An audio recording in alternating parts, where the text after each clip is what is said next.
정말 해피 뉴이어입니다. 새해 하나님과 동행하시는 기쁨, 행복 누리셨으면 좋겠습니다. 마침 또 오늘 룻기의 본문이 축복이라는 키워드로 다룰 수 있다는 것도 우연은 아닌 것 같습니다. 우연이 아닌 이 만남에 오늘 자리에 하나님 주신 은혜를 기도해 봅니다. 우리가 조금 큰 흐름을 읽지 않은 차원에서 룻기 전체적인 내용을 다시 한번 되짚어보고 오늘 주시는 교훈을 좀 생각해 보려고 하는데요.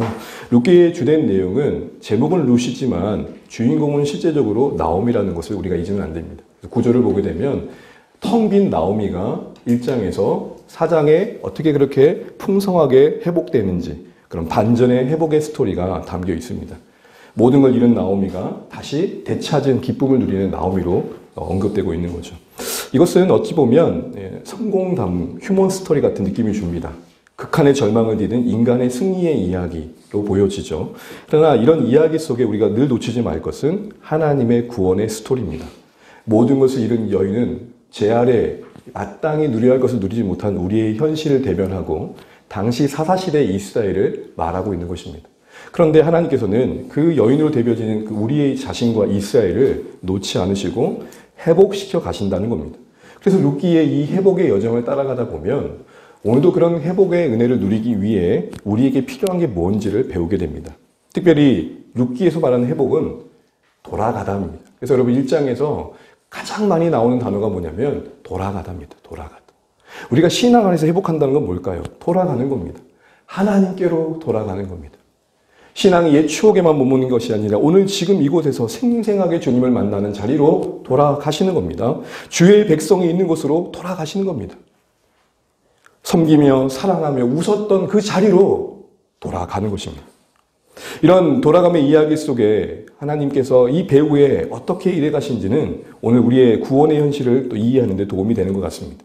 우리가 한 3가지 정도 크게 그 회복의 과정에 필요한 원리를 배웠던 것 같은데요. 첫 번째는 들려져야 된다는 거죠. 모압은 떠날 수 없는 곳이었습니다. 나오미의 그 고통이 여민 그곳은 사실은 스스로 벗어날 수 없는 곳이었습니다. 마치 이스라엘 백성들이 애굽에서 스스로 나올 수 없었던 말입니다. 그런데 하나님께서는 이 은혜의 소식이 모압에 사는 나오미에까지 그 변방에까지 들려지게 하셔서 소망을 품고 모압을 등질 힘을 주셨죠. 아픔을 이길 능력을 주셨죠. 여러분 우리도 마찬가지 아닙니까? 우리도 복음으로부터 멀리 있었던 인생들입니다. 물론 태어날 때부터 모태신앙인 분들도 있겠지만 사실은 한격이 모태신앙이라고 중심도 신앙입니까? 그렇지 않잖아요. 우리 나름대로 배회와 방황의 시간이 있었고 하나님께로부터 멀리 있었던 우리인데 그런 우리에게 말씀이 들려지게 하시고 돌이킬 수 있는 마음과 결단을 주셔서 돌아오게 하신 거죠. 사실 근본적으로 우리는 하나님을 찾지도 구하지도 않았죠. 그런 우리에게 하나님을 바라볼 수 있는 믿음을 주신 거죠. 이 땅의 조선은 어떻습니까? 여러분 양아진이라는 곳을 가보시면 외국인 선교사님의 묘역이 모여 있습니다. 거기에 기념관에 첫 발을 내딛으면 이렇게 있습니다. 하나님이 조선을 사랑하사. 정말 뭉클하지 않습니까? 지금도 여러분 복음이 전혀 전해지지 않고 교회마저 찾을 수 없는 것을 미전도 종족이라고 그럽니다. 당시 기점의 조선은 미전도 종족이었습니다. 알려지지 않은 땅이었습니다. 그런데 여러분 이곳에 교회가 넘쳐납니다. 두 번째는 뭐였습니까?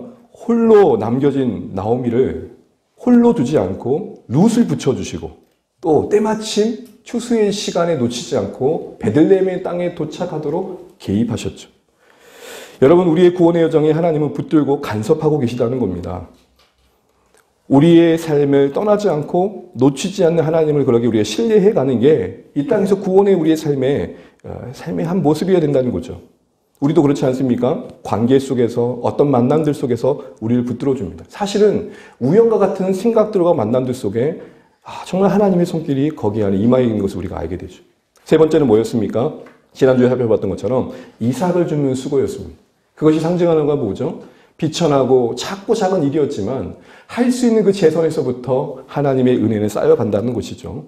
그리고 사실은 그 여정 속에 오늘 우리가 룻기 2장 1절을 읽지 않지만 보게 되면은 바로 보아스의 밭에 룻이 도착하게 됩니다. 이 베들레헴의 유지가 누군가 가만히 정탐한 뒤에 보아스가 제 일방이구나. 정보를 다 수집하고 저기가 보아스의 땅이구나 하고 우연인 것처럼 가정해가지고 간 게 아니란 말입니다. 하루하루 죽다 보니 도착한 곳이 바로 보아스의 땅이었죠. 하나님은 우리의 인생 속에도 이런 일들을 이루어 가십니다. 여러분 보이십니까? 한 해가 다 보이십니까? 보여지길 바라십니까? 그러지 않으시면 좋겠습니다.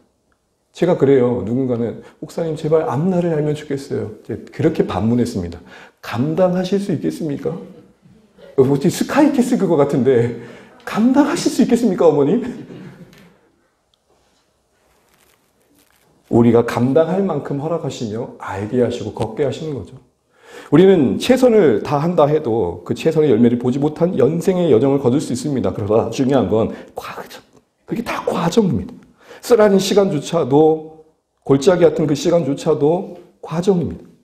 우리 하나님의 인도하심은 차근히 한 걸음씩 한 걸음씩 우리가 가야 할 그 풍성한 자리로 이끄신다는 거죠. 오늘은 이어서 이 회복의 이야기가 써가는데 참 중요한 거 한 가지를 얘기하는데 그것은 다른 것이 아니라 축복을 빌어주는 삶입니다. 따라 하시죠. 축복을 빌어주는 삶. 시작.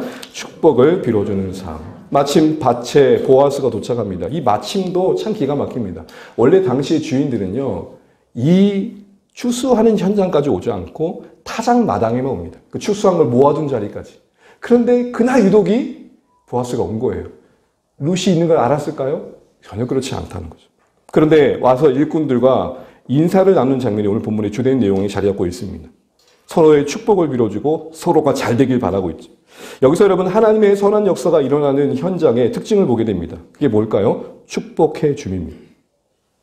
서로의 축복의 말을 건네고 축복을 기원하는 그 현장에 하나님의 일하심이 역사할 수 있는 좋은 분위기들이 만들어진다는 거죠. 여러분 스포츠를 좋아하시면 스포츠를 좋아하는 분들의 특징 중에 하나는 그 안에 반전이 있다는 겁니다. 전략적으로는 열세인데 분위기가 넘어왔다는 표현을 종종 합니다. 여러분 혹시 그 분위기 압니까? 아, 분위기가 이제 넘어왔다. 수세에 몰리다가 분위기가 넘어왔다. 이기는 분위기가 되면 실력차가 분명히 남에도 불구하고 이기죠. 승리의 분위기가 중요하다는 거죠. 여러분 카페 같은 데 보면 똑같은 프렌치 카페랑 동일한 스타벅스인데 가면 매장마다 틀려요. 그렇죠? 그럼 여러분 어디를 가십니까? 같은 값의 커피를 사더라도 반갑게 미소 지으면서 고객님 이발하셨네요. 그쪽으로 가지 않을까요? 분위기가 좋다고 다 잘 되는 건 분명 아니겠지만 잘 되는 곳의 분위기는 반드시 분명 좋은 분위기가 있다. 우리 공동체 분위기를 한번 생각해 보면 좋겠습니다. 정말 우리 공동체는 성령께서 역사하실 만한 좋은 분위기인가? 우리 우스갯소리로 안 와본 사람은 있어도 한 번 온 뒤로 되돌아간 사람은 없더라. 어디서 많이 본 멘트 같지 않습니까? 주안의 교회가 그렇게 되기를 진심으로 바라봅니다. 그런데 여러분 일꾼들에게 던진 그 첫 마디가 축복의 말이었다는 게 인상 깊지 않습니까? 우리 4절 한번 읽어보겠습니다. 시작. 마침 보아스가 베들레헴부터 와서 베는 자들에게 이르되 여호와께서 너희와 함께 하시기를 원하노라 하니 그들이 대답하되 여호와께서 당신에게 복 주시기를 원하노라 합니다. 아멘. 보아스가 일꾼들에게 첫 인사가 축복의 말입니다. 보통 주인들은요 그렇게 말 안 합니다. 나 논다 저 봐라 또 빨리빨리 안 하노. 아니야 그렇게 얘기하지 않습니까? 열심히 함에도 불구하고 마치 내내 놀다가 지금 한 것처럼. 여러분 참 은혜로운 시선을 갖고 계신 것 같은데 반드시 그런 부분들이 분명히 있습니다. 보통 주인들이 재촉하고 윽박지거나 종용하죠. 일꾼들의 모습을 보십시오. 그런 주인이 왔음에도 불구하고 일꾼들은 어떻게 하다 합니까? 당신도 복 받으면 좋겠습니다. 축복합니다. 뭔가 좀 자연스럽지 않습니까? 경직되거나 긴장감이라든지 불편한 기색이 없습니다. 모르겠습니다. 여러분 그 소리가 들리면 여러분의 삶의 이야기일 수도 있어요. 아 저것들 궁시렁거린다. 보아스 왜 와가지고 이러고 있는 거예요? 막 그게 들리면 여러분의 삶일 수도 있어요. 그러나 여러분 성경의 전을 봐도 서로를 너무 잘 되기를 바라고 있죠. 현실 속의 주인과 종, 고용주와 피고용주 정말 모습들이 이 안에서 매치가 되십니까? 그리고 보아스는 이제 주위를 돌려보다가 룻을 보게 됩니다. 참 여기서 보아스는 참 관찰력이 뛰어날 뿐만 아니라 사람에게 관심이 있는 사람이다라고 생각됩니다. 그 요정 하나 뭐라고 그렇게 궁금해합니까? 물론 모압 여임이라는 또 다른 모습에 관심이 갔을지 모르겠지만 룻기 안에서 보아스는 사람을 사람으로 볼 줄 압니다. 사람을 사람으로 볼 줄 압니다. 여러분 보통 유력자 가지고 있는 사람들의 특징이 뭐죠? 사람을 사람으로 보지 않는 경향들이 종종 있죠. 그래서 12절에 이렇게 묻고 일꾼들에게 답을 듣죠. 우리 같이 읽어볼게요. 시작. 여호와께서 네가 행한 일에 보답하시기를 원하며 이스라엘의 하나님 여호와께서 그의 날개 아래에 보호를 받으려 온 네게 온전한 상 주시기를 원하노라 하는지라. 아멘. 관심을 갖고 물어봅니다. 이건 마치 비유입니다. 그룹 회장이 그 건물에 위치해 있는 그 경비에게 관심 가는 것과 마찬가지입니다. 보아스는 사안을 통해 모한 여인을 궁금해하고 묻습니다. 이렇게 말하지 않았던 거죠. 아니 저 이방 여자가 부정타게 여기 와서 일을 해? 라고 하지 않았다는 겁니다. 가질 수 있던 편견과 그리고 그 신분에 의해 가질 수 있는 어떤 일방적인 생각들을 거두고 정말 룻을 축복해 주려는 마음을 표현해가는 이어진 내용을 보게 됩니다. 주목할 것은 이런 보아스의 축복이 공허한 메아리나 자신의 위치 때문에 그 품위를 위해 했던 체면치레가 분명 아니라는 겁니다. 두 가지 이유인데요. 우리 8절부터 10절 읽지 않았지만 어떤 내용이 나오냐면 일꾼들에게 룻을 잘 보살펴줘라. 거친 또 남성들이 옆에 있다 보니까 혹여라도 해코지 당할까 봐 보호해 주라고 얘기를 하고 있고 물이 필요하면 물도 주고 언제든지 일할 수 있도록 좀 도와줘라. 이렇게 배려를 하고 있습니다. 그러니까 축복만 한 게 아니라 실제적으로 잘 될 수 있는 여건을 그가 할 수 있는 역량 안에서 만들어주고 있습니다. 또한 이 소식을 이제 어머니에게 얘기했더니 어머니가 보아스를 이렇게 증언합니다. 우리 2장 20절 말씀 같이 한번 읽어봅니다. 시작. 나오미가 자기 며느리에게 이르되 그가 여호와로부터 복받기를 원하노라. 그가 살아있는 자와 죽은 자에게 은혜 베푸기를 그치지 아니하니. 이때 죽은 자는 자신의 남편입니다. 그러니까 베들레헴 떠나기 전에 엘리멜렉은 나오미 가정 함께 친족이다 보니까 서로를 알았겠죠. 그만큼 엘리멜렉은 어떤 사람인지를 나오미는 알았던 겁니다. 룻을 통해 며느리를 통해 들었던 이야기를 보니 딱 엘리멜렉이에요. 여기서 우리는 뭘 보게 됩니까? 보아스의 이런 축복의 삶은 일관된 인격이었던 거예요. 이렇게 말을 해서 어떤 이익을 얻겠다는 계산된 생각이 아니라 그 존재가 복의 근원으로서의 삶을 살아내고 있다는 겁니다. 왜 그럴까요? 그 이유는 뒤에 한번 살펴보겠습니다. 여러분 여기서 함께 중간에 점검해 볼 게 있는 것 같습니다. 계속 우리는 축복의 삶에 대한 이야기를 하고 있습니다. 그 베들레헴 한 밭에 일꾼들의 일터에 축복이 오고 가고 있습니다. 이 사사시대의 흑암의 시대에 하나님이 지금 베들레헴에 시선을 두고 있습니다. 아마 그 이유 때문에 아닐까요? 보통의 사사시대의 배경이 주로 뭡니까? 이기심과 인간의 폭력과 갈등으로 갈리가 찢어지거든요. 여러분 사사기 21장 이하를 보게 되면은 이게 교회가 맞나 할 정도예요. 그것과 대비되게 이곳은 서로를 축복해 줌이 있죠. 음모와 비방과 원망과 불평이 아니라 서로를 잘 되기를 바라주고 있습니다. 여러분 이게 양식이 있어야 할 베들레헴의 삶의 모습입니다. 회복의 이야기가 있는 공동체의 특징입니다. 이건 우리 모두의 책임입니다. 왜냐하면 하나님께서 그렇게 우리를 부르셨기 때문입니다. 그래서 베드로전서 3장 9절 이렇게 말합니다. 같이 한번 우리 큰 목소리 읽겠습니다. 악을 악으로 욕을 욕으로 갚지 말고 도리어 복을 빌라. 이를 위하여 너희가 부르심을 받았으니 이는 복을 이어받게 하려 하심이라.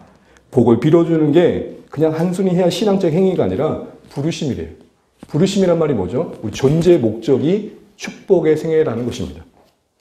베드로는 교회 성도들에게만 얘기한 게 아니라 교회를 박해하고 욕되게 하는 그런 악한 사람들에게도 동일하게 복을 빌어주라고 말합니다. 여러분, 우리 사실 인간적으로 성정상 우리에게 불편함을 주고 해를 끼치는 사람들은 어떻게 돼야죠? 인간적으로 분노하게 돼 있습니다. 그걸 꺾고 축복하라는 겁니다. 하나님, 저의 인생을 좀 불쌍히 여겨주십시오. 왜 저렇게 짠하게 살아갈까요? 이런 축복의 세계로 부름받는 우리에게 쉽지 않은 게 있습니다. 사실은 그게 우리의 본성과 너무 어울리지 않는다는 거예요. 축복이 어려운 이유는 뭐죠? 너무 우리의 삶의 관심이 우리의 중심적으로 흘러갈 때가 참 많죠. 우리 자신의 일에만 쏠릴 때가 많은 거죠. 그래서 여러분 이런 말을 하잖아요. 내 발등에 불이 급해. 내 코가 석자야. 여러분 보통 세상은 곡간에서 인심이 난다 그럽니다. 그렇죠. 넉넉해야만. 근데 여러분 엄밀히 보면 넉넉하다고 다 인심을 베푸잖아요. 이 말은 없다고 축복할 수 없는 건 아니라는 것이죠. 근데 이기심이 방해가 돼요. 우리가 얼마나 이기적인 존재인지는 확연히 확인할 수 있는 증거가 있습니다. 단체 사진을 찍었을 때 가장 먼저 여러분 누구를 보십니까? 더불어 잘 나온 사진과 그렇지 않은 사진의 기준이 무엇입니까? 자기 잘 나왔고 목사는 눈을 이렇게 감고 있는데 잘 나왔어요. 뽑아주세요 하면 아니 됩니다. 더 나아가 또 하나의 걸림돌은 남이 잘 되는 걸 보기 쉽지 않다. 우리나라만 있는 속담이 하나 있죠. 격언이. 사촌이 모두가 알 만큼 국민의 정서에 깊이 뿌리내는 생각이 뭐죠? 사촌이 땅을 사면 왜 배가 아플까요? 남이 잘 되는 걸 보지 못하는 게 우리 인간의 본성입니다. 시기심이 있습니다. 남이 잘 되는 걸 볼 때 겉으로는 축하해 주죠. 그런데 무슨 이유인지 각자 이유 때문에 나름의 섭섭함이 있습니다. 사실 여러분 표현되지 않지만 상상력을 좀 동원해 보면 이제 이후로 보아스가 루시 잘 된단 말이에요. 동네가 좁으니까 소문이 얼마나 잘 났겠어요. 결혼까지 하잖아요. 그럼 보통 보아스를 눈에 두고 있었던 뭐 여인들은 없었겠어요. 어디서 굴러온 돌이 지금 내가 점 집어놨던 보아스를 낚아가야 환자가 걸린 거 죄송해요. 이런 말 하지 않겠어요? 이 베들레헴 방언이에요. 그렇게 축복하지 않고 그런 속마음을 가지지 않았겠어요? 또 보아스를 보면 어땠을까요? 그래, 사람은 좀 돈이 있어야 돼. 늙어가지고 뭐 매력도 하나 없는데 그 젊은 여인을 한번 얻은 거 보니까 역시 사람은 돈. 너무 불평등한 이 세상. 이런 말이 왜 오고 가지 않았을까요? 근데 여러분, 제가 눈 씻고 찾아봤거든요. 룻기를 보면 베들레헴 공동체의 전체의 분위기는 축복입니다. 룻기 4장 11절입니다. 같이 한번 읽어볼게요. 시작. 성문에 있는 모든 백성과 장로들이 이르되 우리가 증인이 되나니 여호와께서 내 집에 들어가는 여인으로 이스라엘의 집을 세울 라헬과 레아 두 사람 갖게 하시고 네가 에블라에서 유력하고 베들레헴에서 유명하게 하시기를 원하며. 잘 되길 축복하는데 상반절을 보세요. 모든 백성과 장로들. 예외가 없습니다. 이런 아름다운 축복의 모습들이 사사시대와는 너무 달랐다는 겁니다. 그래서 앞서 말씀드린 것처럼 베들레헴에 하나님의 시선이 향한 이유가 뭘까요? 왜 거기서 그 수많은 이스라엘 지파의 땅 가운데 그 조그마한 동네의 구원의 이야기가 써가고 있을까요? 그곳에 하나님이 보실 때 주의 백성으로서 살아갈 삶의 모습인 축복의 분위기가 가득했기 때문이라는 것입니다. 같은 사사시대이지만 결국 베들레헴 백성들은 그 시대의 제약의 분위기에 영향을 받지 않았다는 것이죠. 우리 여러분 요즘 많이 각박한 시대를 살고 있습니다. 왠지 모르지만 우리 안에 분노가 있다는 느낌들을 지울 수가 없습니다. 괜히 화가 나. 여러분 제가 정상인지 아닌지 한번 판단해 주십시오. 저도 저기서 서재에서 이렇게 뭘 보다가 갑자기 책상을 치고 이러고 있어요. 그리고 여러분 저 혼자 있으니까 와 이러고 있어요. 제 정상입니까? 그때 그 순간에 지나치는 그 누군가가 있어요. 여러분 아닙니다. 여러분 우리 안에 분노가 있어요. 이 시대에 그런 분노가 지배하는 것 같아요. 근데 여러분 사사시대는 더했다는 거예요. 여러분 세상이 약하면 어떤 현상이 나타나죠? 한 측 중에 하나는 염세적인 성향이죠. 이 세상 전체를 전망하고 그리고 뭔가 잘 되는 방향으로 가보자는 의견보다는 다 내려놓는 분이. 이 시대의 교회의 모습은 어떨까요? 우두커니 서서 아무리 이 무너진 세상 속에서도 복을 빌어주는 자로 서 있기를 주님이 바라신다는 것. 아무리 약한 시대여도 다르게 살 수 있음을 사사시대 한복판에 베들레헴 사람들이 보여주고 있다니까요.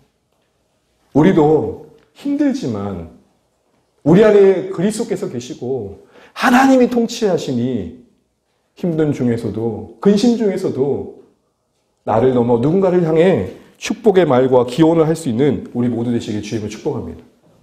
이걸 위해 세 가지를 기억해야 되는 것 같습니다. 먼저는 내가 누군가의 복을 빌어주는 게 곧 내가 복을 받는 비결이고 하나님이 그렇게 우리를 축복해 준다는 겁니다. 남을 위해 복을 빌 때 신비하게도 우리에게 복이 임하는 희한한 일들을 종종 경험하게 됩니다. 저는 이런 복을 우리 주안의 모든 가족들이 올 한해 많이 경험하시면 좋겠습니다. 보아스가 여러분 보십시오. 룻이 잘 되길 축복했습니다. 그때 여러분 보아스의 속내를 잘 모르겠지만 저 여인을 축복해서 내 마누라로 삼아야겠다 생각했을까요? 아닙니다. 근데 결국 어떻게 됐죠? 룻에게 빌었던 축복이 보아스 자신에게 돌아와 꿈꿀 수 없었던 룻과의 결혼을 이어가게 됩니다. 여러분 다른 본문을 한번 보시면 욥이요 얼마나 친구들한테 어려움을 겪어요. 고난받고 있을 때 가장 괴롭혔던 친구들이 했던 말들은 다 틀린 말이 아니에요. 그런데 욥의 입장을 전혀 공감해주지 않고 신방 와서 낸다 한다는 말들이 뭐죠? 자신들이 하나님 뜻에 전통한 사람인 양 욥에게 해결을 채근하죠. 야, 너 가만히 생각해봐. 뭔가 잘못하니까 하나님께서 이렇게 심판하신 거 아니겠어? 욥은 이해할 수 없는 현실에 던져져 괴로워하고 있는데 얼마나 힘드노라고 하는 친구들은 전혀 없고 다 정답만 말하는 거예요. 정답. 그런데 여러분 그 갈등 속에서 욥도 힘들었을 거 아니에요. 근데 희한하게 욥의 결론이 이렇게 맞춰집니다. 우리 욥기 42장 10절 함께 읽습니다. 욥이 그의 친구들을 위하여 기도할 때 여호와께서 욥의 공경을 돌이키시고 여호와께서 욥에게 이전의 모든 소유보다 갑절이나 주신지라. 아멘. 욥이 그 어려움을 딛고 다시 이전의 복에 그 이상의 복을 받는 시점이 언제입니까? 그렇게 자신을 괴롭히고 힘들게 했던 친구들을 뭐 할 때? 기도할 때.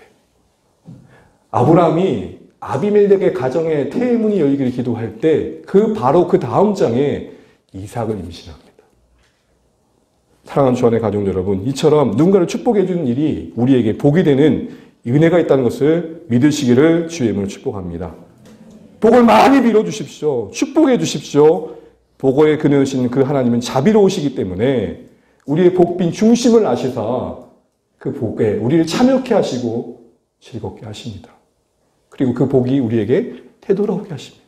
올 한 해 24년 그 복을 많이 빌어주셔서 정말 너는 나보다 잘 되면 좋겠다. 정말 너 잘 되면 좋겠다. 이런 마음 우리 안에 충만해 주셔서 그 동일하게 우리에게도 복이 임하는 은혜들을 누리시면 좋겠습니다. 두 번째 기억할 것은 은혜가 있어야 돼요. 우리가 은혜 안에 머물 때 이기심을 이길 수 있고 시기심을 이길 수 있다는 건 너무 잘 아실 겁니다. 보아스에게도 그런 은혜가 있었습니다. 여러분 가만히 보세요. 보아스는 주인으로서 일꾼들에게 갑질하지 않습니다. 또한 천하디천한 여종을 멸시도 하지 않습니다. 어떻게 이런 일관된 성품이 만들어질 수 있었을까요? 이 보아스 가정의 스토리에 비밀이 담겨 있습니다. 여러분 보아스의 어머니가 누군지 아십니까? 우리 룻기 4장 21절과 마태복음 1장 5절 같이 한번 읽어보겠습니다. 시작. 살몬은 보아스를 낳았고 살몬은 라합에게서 보아스를 낳고 보아스는 룻에게서 오벳을 낳았고. 자, 질문. 보아스의 어머니는 누굽니까? 라합. 라합은 누굽니까? 여호수아 6장 25절 읽겠습니다. 시작. 여호수아가 기생 라합과 그의 아버지의 가족과 그에게 속한 모든 것을 살렸으므로 그가 오늘까지 이스라엘 중에 거주하였으니 이는 여호수아가 여리고를 정탐하려고 보낸 사자들을 숨겼음이었더라. 선한 거짓말을 통해서 정탐꾼들을 숨겨주고 하나님께서 이 여리고성을 심판하실 것을 미리 예측하고 그 자신이 하나님을 경외하는 마음으로 주의 백성의 복에 참여하기 위해 선한 일을 하죠. 선대를 베풀죠. 축복을 하죠. 그 축복이 그 가정에 임하죠. 그래서 여리고성에서 유일하게 살아남은 생존의 가족이고 구원의 가족이죠. 그런데 이스라엘의 날개의 그늘 아래 쉬기를 원했던 그 기생 라합. 여러분 기생이란 말이 말하는 게 너무 많잖아요. 불운했던 그 여인. 마치 룻을 닮은 듯 하지 않습니까? 나오미를 닮은 듯 하지 않습니까? 보아스가 룻의 이야기를 들으면서 어머니 생각나지 않았을까요? 우리 어머니도 여리고성 한 시민으로 그게 전부인 줄 알고 이방신을 섬기며 살았는데 어느선가 하나님의 백성들이 찾아와 주의 심판을 선언하고 그 심판을 피하기 위해 하나님의 백성의 복에 참여했던 믿음의 선택을 해서 내가 이렇게 태어나 복을 받고 있는데 떠오르지 않았을까요? 우리가 누군가의 이야기를 들을 때 내 이야기처럼 들려질 때가 분명 있잖아요. 바로 룻을 보면서 이 보아스는 라합을 떠올리게.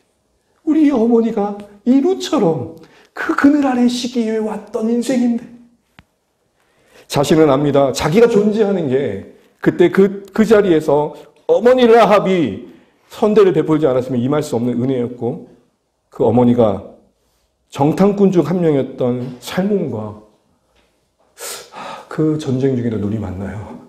함께 결혼을 해서 이룬 그 가정에 내가 여호와의 기업으로 태어났다는 사실에 이 인생의 스토리는 그 평생에 자신의 존재와 은혜를 뗄래야 뗄 수 없는 이야기였을 겁니다. 제가 가끔 얘기하잖아요. 저희 막내 이름은 하은이라고 하나님의 은혜입니다. 고민을 하지 않았어요. 얘는 이름이 딱 하나님의 은혜예요. 악착같이 그 어머니가 피를 출혈함에도 불구하고 살아남은 애예요. 그래서 지금도 악착같죠. 근데 여러분 라합이 그 이스라엘 백성에 참여했던 모습과 룻이 이스라엘 백성에 참여하는 모습을 보았을까 보면서 은혜가 분명히 그 안에 다시 한번 떠올랐을 겁니다. 바로 자신의 존재를 은혜 외에 설명할 수 없다는 거죠. 여러분, 그게 우리에게 필요하다는 겁니다. 은혜가 많이 생각나시는 올 한 해 되시기를 축복합니다. 받은 게 많아야만 남은가요? 아니요. 이미 받은 게 무엇인지를 아는 것에서부터 축복의 삶이 시작되는 것입니다. 불만은 끝없습니다. 우리가 받은 게 정말 없나요? 가만히 짚고 보십시오. 힘들죠. 그러나 받은 게 없네요. 마지막으로 이 축복을 위해서는 믿음이 필요합니다. 이런 면에서 축복은 칭찬과 좀 구별됩니다. 칭찬은 뭐죠? 잘한 거, 좋은 점, 높이 평가한 거 했을 때 하는 겁니다. 근데 축복은요, 그런 게 없다 치더라도 진짜 하나님께서 너의 인생에 복 주실 것을 기대하며 하는 겁니다. 그래서 여러분, 축복에 칭찬의 요소가 들어갈 수 있지만 칭찬과 축복은 그런 면에서 구별되는 겁니다. 여러분, 우리는 서로를 칭찬을 넘어 축복해 주시기를 바랍니다. 오늘 본문에 보게 되면 복을 기원하는 사람들의 공통적인 언어가 있습니다. 원한다, 바란다. 이 말의 의미는 뭐죠? 하나님께서 그렇게 하실 것이다. 요한복음 1장 42절에 우리 예수님도 시몬 베드로를 향해 그렇게 기대하셨던 걸 보게 됩니다. 이 말씀 읽고 마침 맺겠습니다. 시작. 예수께서 보시고 이르시되 네가 요한의 아들 시몬이니 장차 게바라 하리라 하시니라. 게바는 번역하면 베드로라. 원래 베드로 게바 이전의 이름은 시몬이었습니다. 시몬의 여러 뜻이 있지만 한 의미 중에 하나는 갈대입니다. 갈대. 연약한 갈대와 같은 인생을 떡하니 보시고 반석을 선언해버리십니다. 여러분, 우리 살아가는 자녀들이 갈대입니다. 믿음으로 반석될 걸 선포하실 수 있기를 주의 이름으로 축복합니다. 우리가 갈대입니다. 얼마나 많이 흔들리십니까? 그런데 주님이 우리를 향해 예수 안에 선포하십니다. 하나님의 존귀한 자녀로.